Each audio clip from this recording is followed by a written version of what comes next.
A whole lot of people running for president these days. 2020 election does not stand for the year. It stands for the number of people running, 2020. But you all know in this room where power comes from. It doesn't come from an individual or an office. It comes from the grassroots. You all are the power. You all are the purpose. You all are what's going to help us win. Look, I live in a low-income inner-city community. We don't mistake wealth with worth where I live. We know where power comes from. Look, I want to tell you the truth.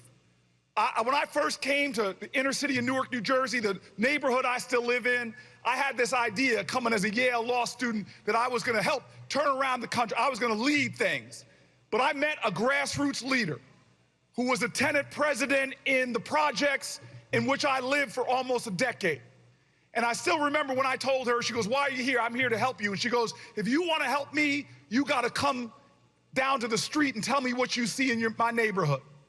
And she goes, "Describe what you see." And I described the projects and an abandoned building being used for drugs. I talked about the graffiti and I described what I saw. But the more that I talked, the more this woman looked at me like she was upset with me.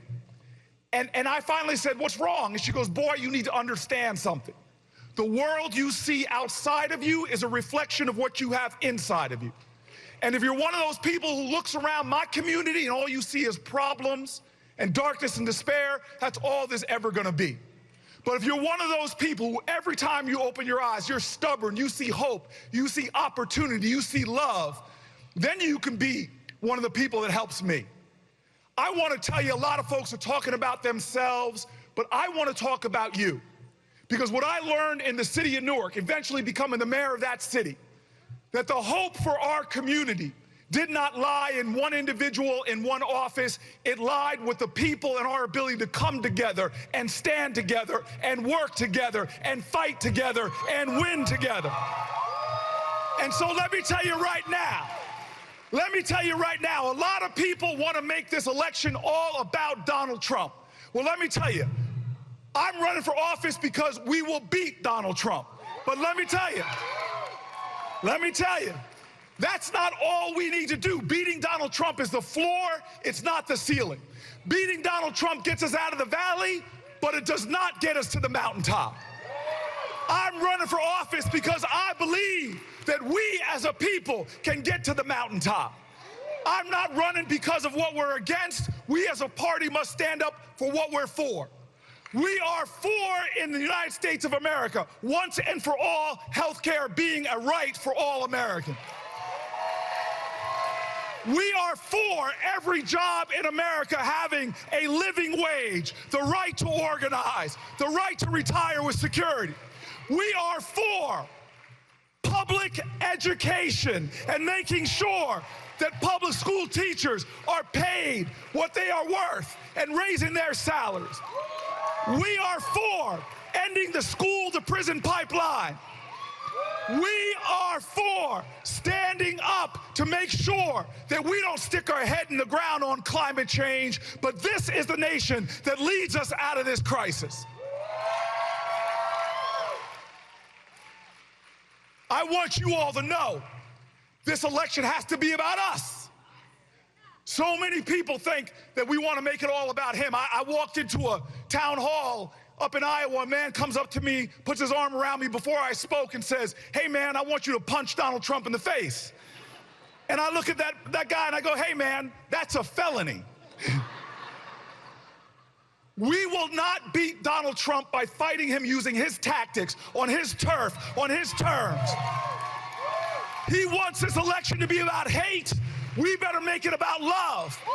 He wants to make this election about tearing people down. We're going to make it about building people up.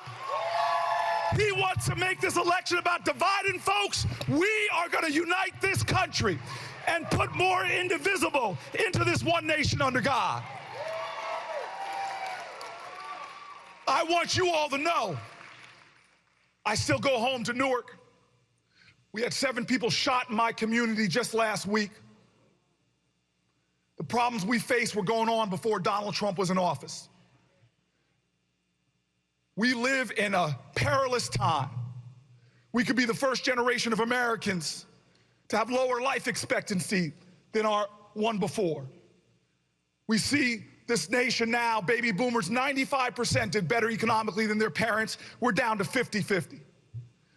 I know we got to beat Donald Trump, but there's something else in the balance. This is not a referendum on him. It's a referendum on who we are to each other.